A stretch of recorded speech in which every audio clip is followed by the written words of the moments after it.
Have you ever noticed that the moment you truly decide to be a better person, to really practice, your life suddenly feels harder instead of easier? Have you ever wondered why? Just when you start to take spirituality seriously, money problems, relationship storms, family drama, and dinner struggles show up one after another like they are lining up to take a turn at you. Welcome back to the channel, my friend. I am really glad you are here, because today we are going to talk about something that makes many sincere practitioners secretly confused and even discouraged. The original text we are expanding from asks a sharp question: if practice is supposed to bring peace and blessing, why does it often feel like the more genuine you are, the more life tests you with pressure, temptations, and challenges from every direction? You may have felt this before you really walked the path. Life was messy but strangely smoother. You joked, gossiped, chased pleasure, let your temper run. And yes, you had problems, but not this dense. Then you began to meditate, to recite, to reflect on karma, to restrain your speech and actions, to sincerely want to become kinder and wiser. And suddenly, your boss turned against you, your family misunderstood you, your partner acted out, your health wobbled, your old habits screamed louder than ever. You might have even thought, half seriously, half joking, if practicing brings so many tests, maybe I was better off not practicing. Today we are going to look at this very carefully, but in a relaxed, story-based way. We will explore why tests often intensify when your heart turns toward awakening, what these tests are really checking, how they relate to karma and destiny, and how you can walk through them without collapsing or running away. We will talk about different pressure exams: the money exam, the relationship exam, the family exam, the reputation exam, and the invisible inner exam. We will see how each one is not random punishment, but a kind of X-ray showing you exactly where your attachments still hide. We will also look at how to transform these tests into fuel for growth instead of reasons to give up. So let us begin with a simple picture. Imagine your life as a long journey through varied landscapes. For many years, you have been walking with a heavy backpack full of old habits: greed, fear, resentment, pride, laziness, denial. You are used to carrying it. Sometimes it hurts your shoulders, but it is familiar. One day, you finally get tired of the pain and confusion. You hear about a mountain in the distance where the air is clear and free, where people live with wisdom and compassion, where the weight on your back can finally be put down. That mountain is the symbol of awakening, of freedom, of living in harmony with cause and effect. You decide, I want to go there. I want to walk that path. In that moment, something important happens. Before, your life direction was random. You were walking in circles without knowing it. Now, your direction is set. You are turning toward light. That single decision already changes your destiny. But here is the part we often do not realize. As soon as you choose that path, life does not just clap and remove all obstacles. Instead, it begins to show you, very quickly, unclearly, everything in your backpack that cannot be carried up that mountain. The tests are not the universe turning against you. They are the universe revealing to you where you are still stuck. Let us walk into the money exam, because it is one that almost everyone faces. There is a man we will call Eric. For years, Eric lived like many people do. He worked, spent what he earned, occasionally cut corners, sometimes lied a little to get ahead, felt envious when others had more, and comforted himself when stressed by buying things he did not really need. Money was both his comfort and his anxiety. He was not evil, just unexamined. Then, in his early 40s, a series of events shook him awake. A close friend died suddenly. A colleague he admired suffered a nervous breakdown. The fragility of life became real to him. He started reading spiritual books, listening to talks, and slowly realized that chasing money as if it were the ultimate goal was no longer satisfying.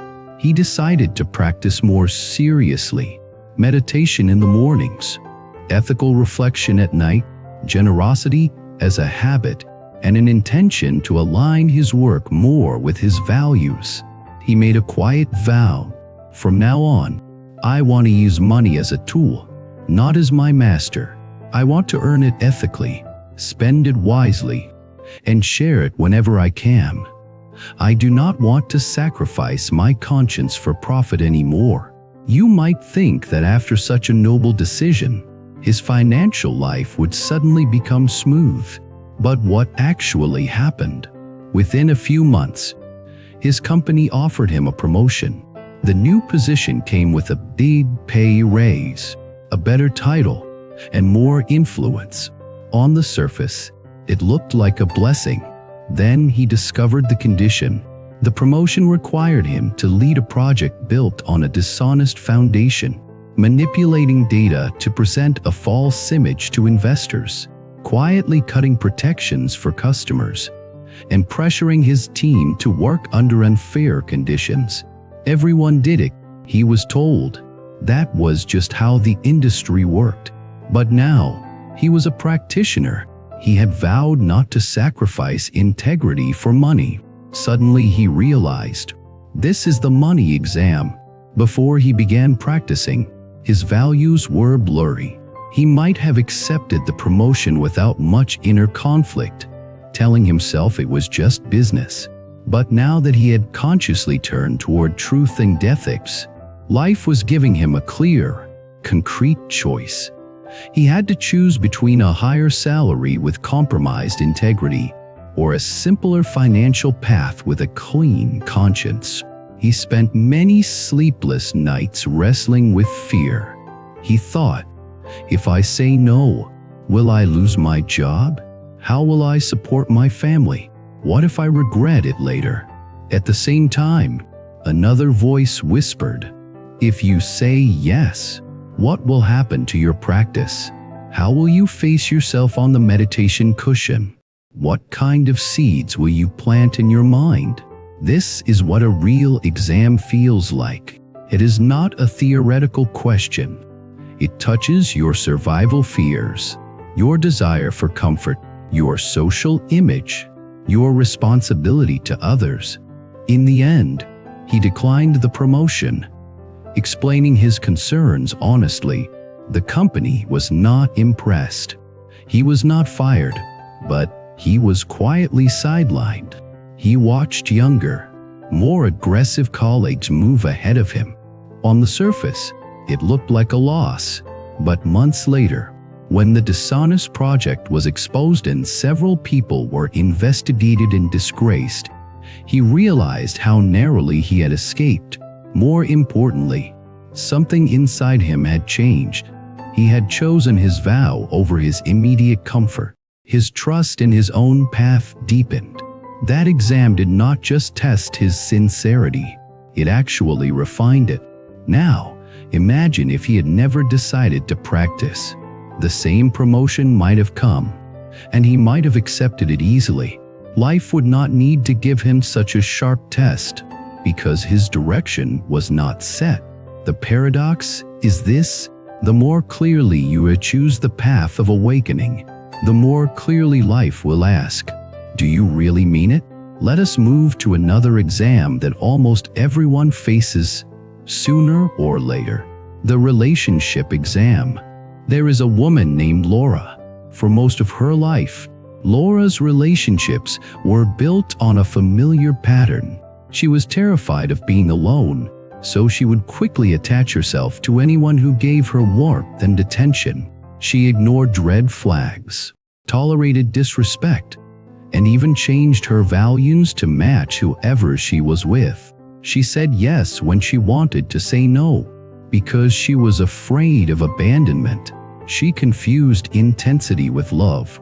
After one particularly painful breakup, she stumbled into teachings on self-worth, compassion, and conscious relationship.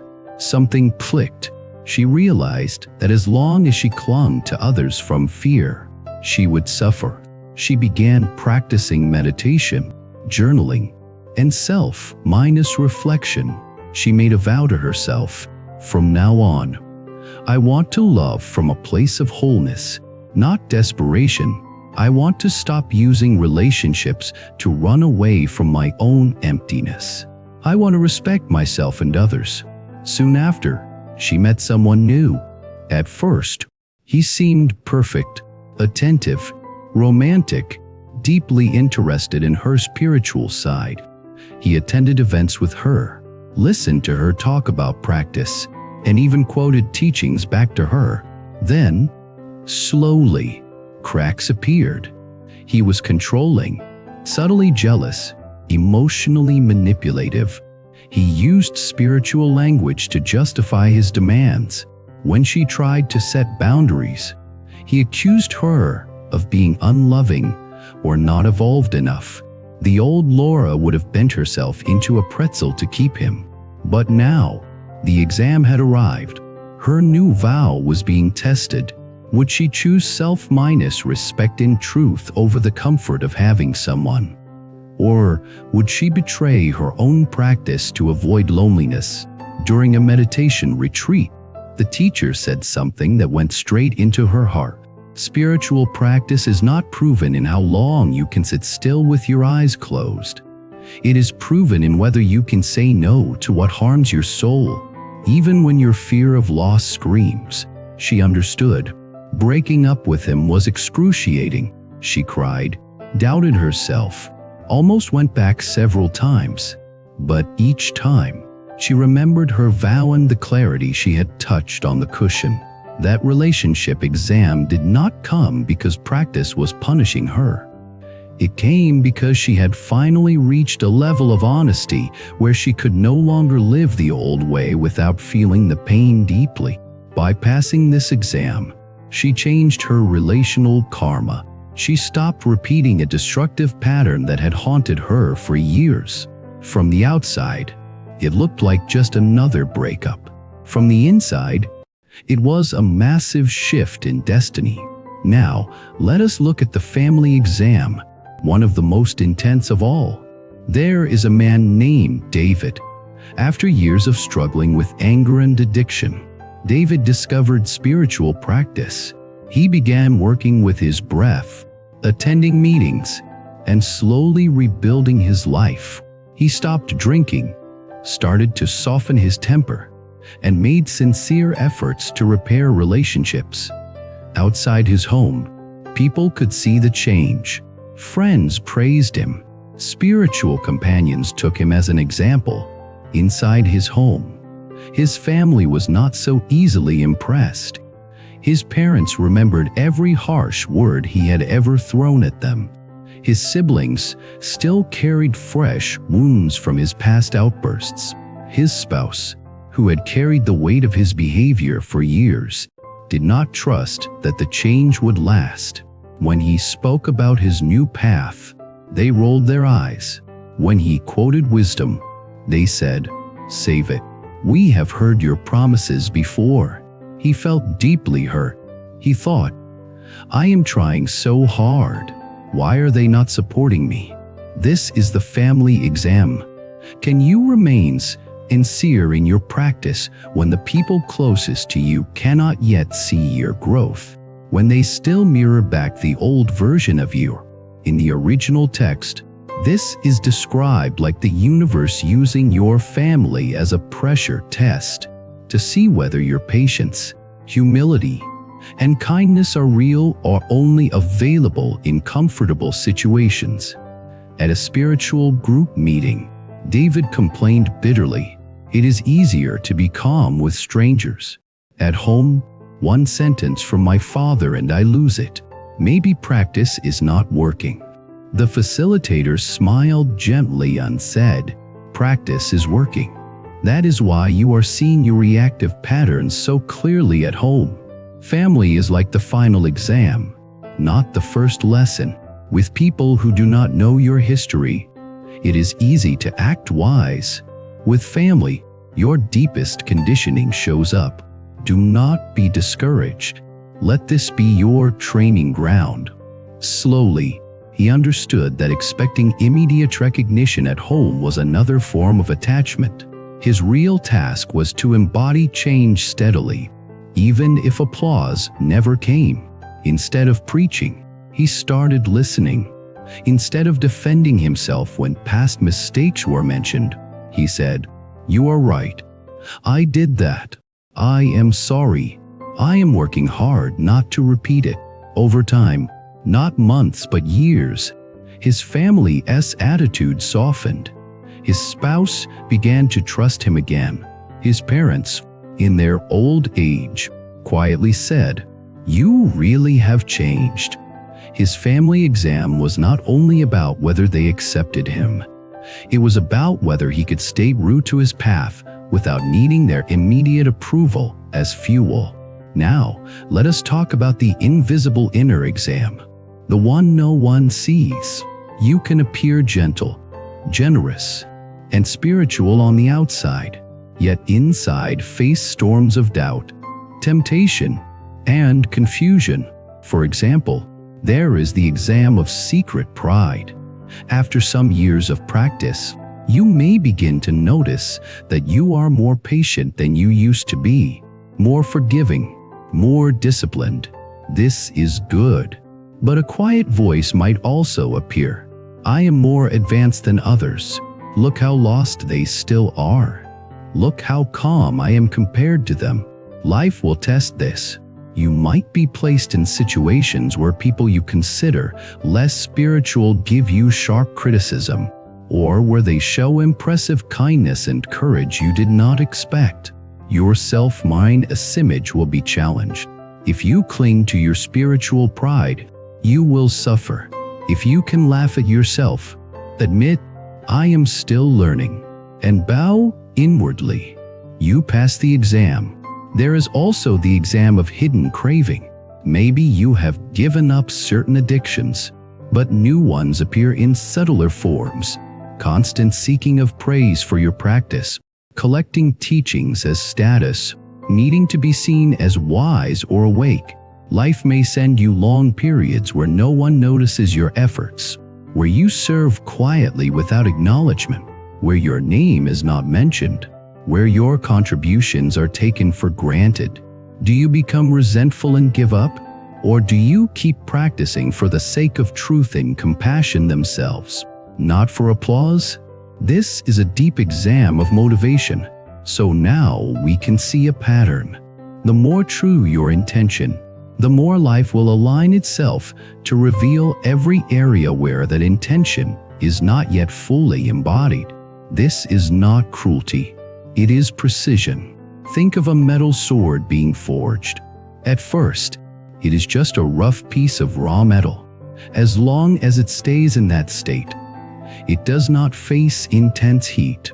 But the moment the blacksmith decides, "I will shape this into a blade," the fire is lit. The metal is heated, hammered, cooled, and heated again. Every impurity is exposed and burned out. The process looks violent, but the purpose is refinement. When you decide, "I want to live with wisdom and compassion," you have become that piece of metal on the forge.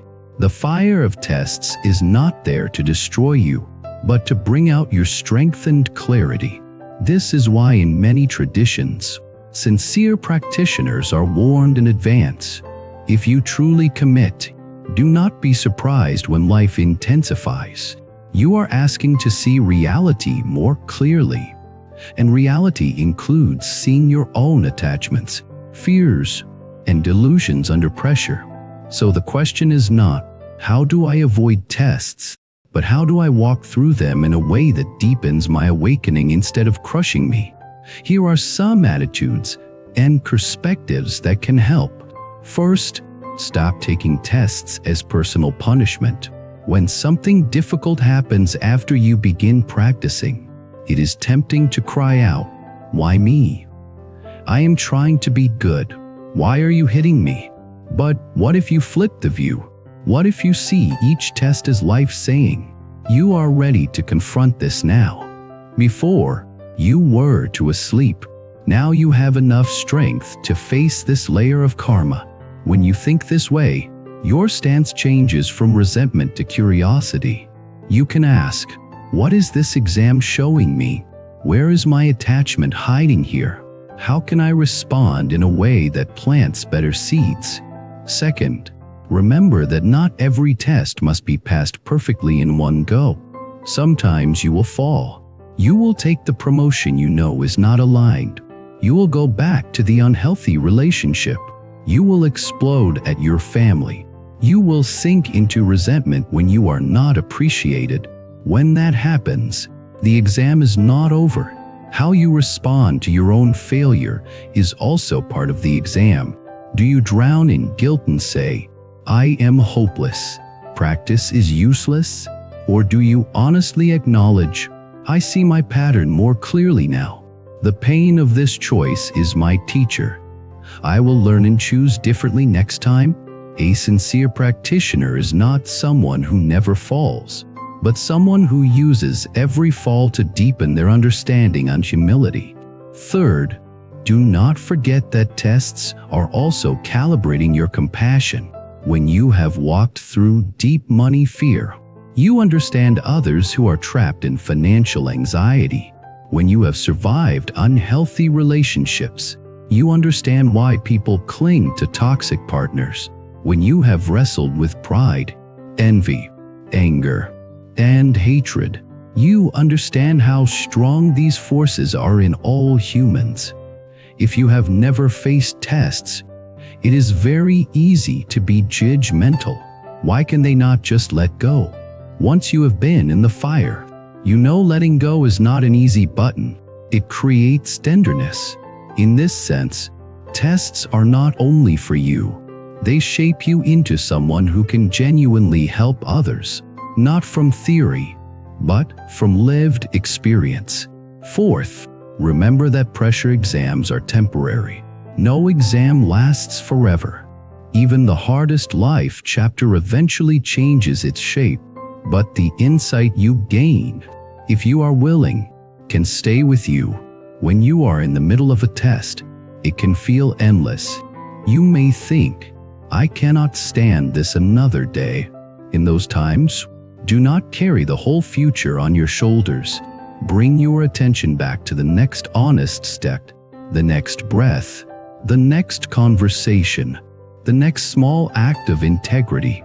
Ask yourself, in this one moment, how can I respond in a way that my future self will be grateful for? You do not have to solve your entire karmic web at once. You just take one clear step, then another. Over time, those steps redraw the map of your life. Finally, remember that the intensity of your tests is also a sign of the depth of your path. If you had no commitment to truth, you would not be so aware of your inner contradictions. You would not feel so torn when you are about to lie, harm, or betray yourself. You would float through life, reacting blindly, calling it normal. The fact that you feel the friction means you have begun to wake up. So when you feel squeezed by money issues, relationship storms, family conflicts, inner turmoil, you can say quietly to yourself, "This hurts. And this is also part of my training. I am not a victim of random cruelty. I am a practitioner in the middle of an advanced class." As we come toward the end of this long sharing, let us bring this back to your own life. Looking honestly at where you are right now, what exam are you in the middle of? Is it the money exam, where you are being asked to choose between integrity and short-term gain? Is it the relationship exam, where you are being asked to choose between self-respect and familiar yet harmful patterns? Is it the family exam, where you are learning to practice patience and humility with people who know your most tender buttons? Is it the reputation exam, where you are losing face in some area and discovering how attached you were to being admired? Or is it an inner exam, where your own pride, fear, or resentment is flaring up and asking to be seen clearly? Whatever it is, you are not alone. Many practitioners across cultures and traditions have walked through similar fires. Their teachings exist because they refuse to run away. If you feel overwhelmed, please be gentle with yourself. It is okay to cry. It is okay to feel confused. It is okay to admit that you are scared. What matters is not that you feel strong all the time, but that deep down, you keep a small flame of intention alive. I want to move through this with as much awareness, honesty, and compassion as I can manage. I want this pain to make me wiser, not more bitter. That intention itself shapes your destiny. It draws support, insight, and unexpected grace toward you. Now, I would really love to hear from you. Have you noticed that the more sincere you become in your practice, the more life seems to test you? What was your toughest exam so far? Was it about money, love, family, health, reputation, or something else? Did you feel like giving up? And looking back now, what did that period teach you about yourself and about the path?